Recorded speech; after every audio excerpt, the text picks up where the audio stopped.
اور دوسرا اس بات پر کہ اللہ نے ہمیں کافروں میں نہیں بنایا، سجدہ کرنے والوں میں بنایا. سجدے میں جانے کے وقت یہ احساس بھی ہونا چاہیے، مولا مجھے اس قوم میں پیدا کیا جو اس کی بارگاہ میں سر جھکاتی ہے، اس میں سے نہیں پیدا کیا جو سر اکڑا کر مولا سے جھگڑا کرنے کی سوچتے ہیں. رب تعالیٰ سے ان کا اختلاف. اللہ تعالیٰ نے آدم علیہ السلام کو پھر جنت میں رہنے کا حکم دیا، جاؤ جنت میں، اسکن، جنت میں رہو. جنت کی نعمتیں کیا کم ہیں، اللہ اکبر، ہر طرح کی نعمتیں جنت میں موجود ہیں. لیکن آدم علیہ السلام اکیلا پن محسوس کرتے تھے، بے قراری، بے چینی. اس کا مطلب یہ ہے کہ انسان کو جو پیدا کیا اللہ نے، اس کی فطرت میں ہے یہ اکیلا رہنا پسند نہیں کرتا. انس سے بنا ہے انسان.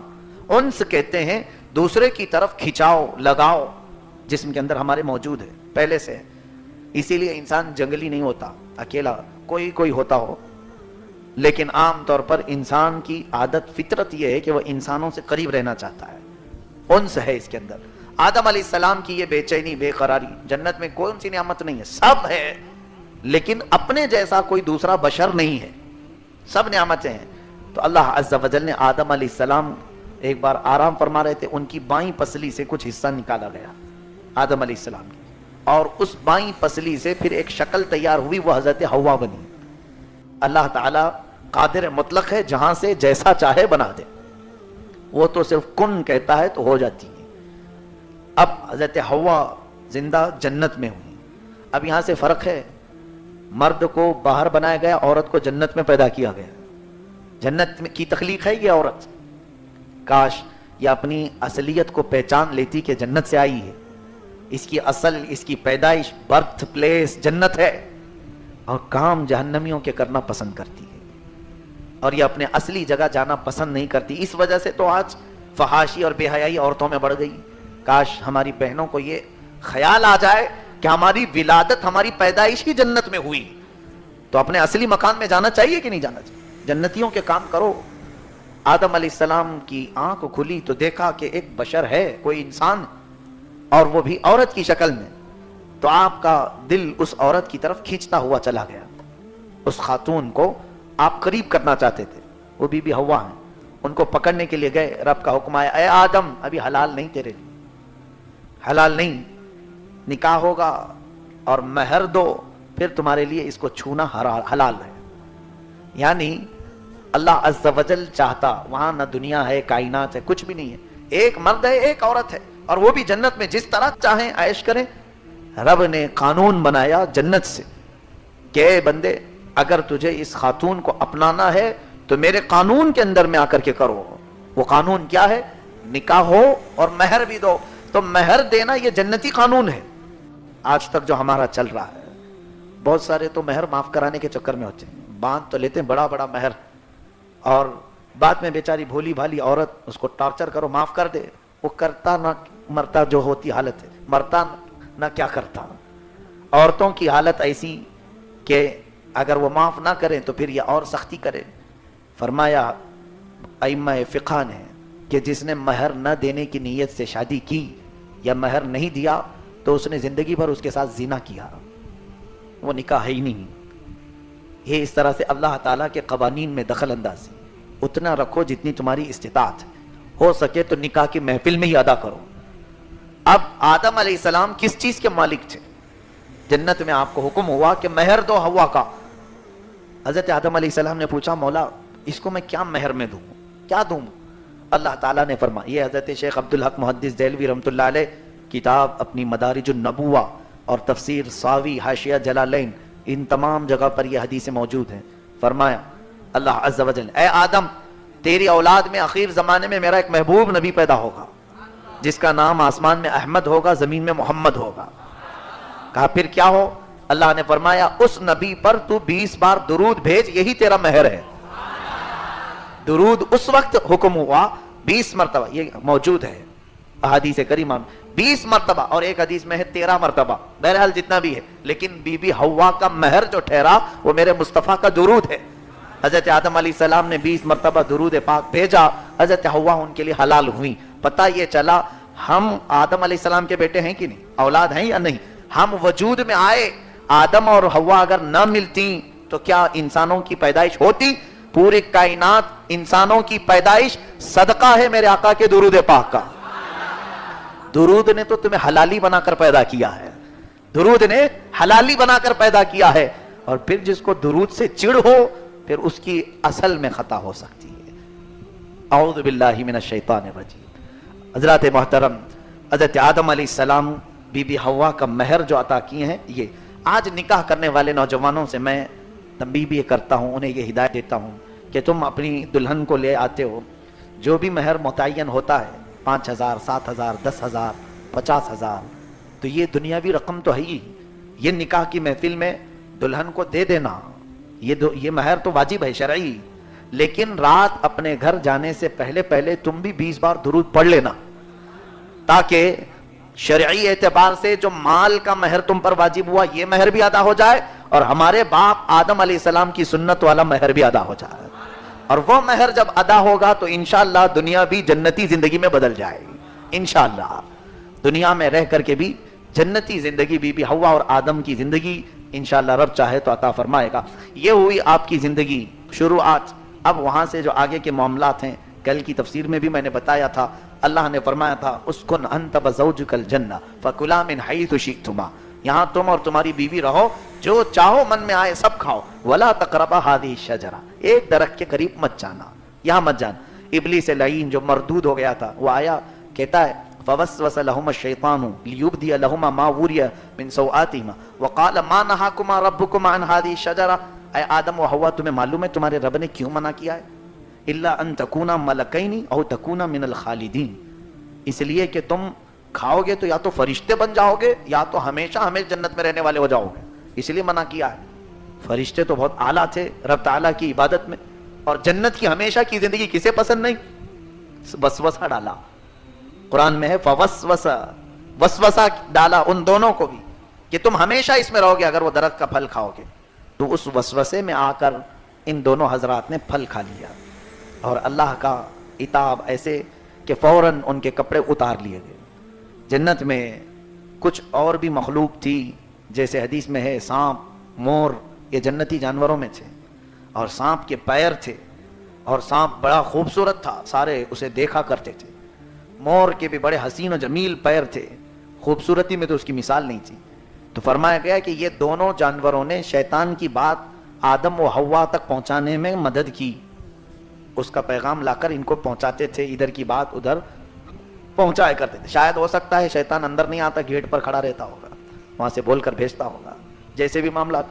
پھر جب آپ دونوں کے کپڑے اتارے گئے تو جنتی جو دو درخت تھے, ایک انجیر کا اور ایک امرود کا, جام جس کو کہتے ہیں, پیرو کہیں یا جو بھی, امرود, یہ دونوں درختوں نے اپنے پتے دیے کہ جسم چھپا لو.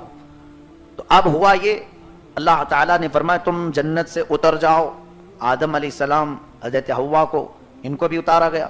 اس سانپ کو, مور کو سزا کے طور پر اتارا گیا. سانپ کے پیر ختم کر دیے گئے, مور کے پیر بدصورت بنائے گئے. آج بھی مور ناچتا ہے اور اپنے پیر دیکھ کر کے رونے لگتا ہے. اور اس کے علاوہ یہ دونوں درختوں کو اتارا گیا, اتر جاؤ. اور اللہ فرماتا ہے وَلَكُمْ فِي الْأَرْضِ عَدُوٌّ, تم آپس میں عدوٌ, ایک دوسرے کے تم دشمن رہو گے. کسی کی ایک دوسرے سے جمتی نہیں, سانپ کی مور سے نہیں جمتی, انسان کی سانپ سے نہیں جمتی.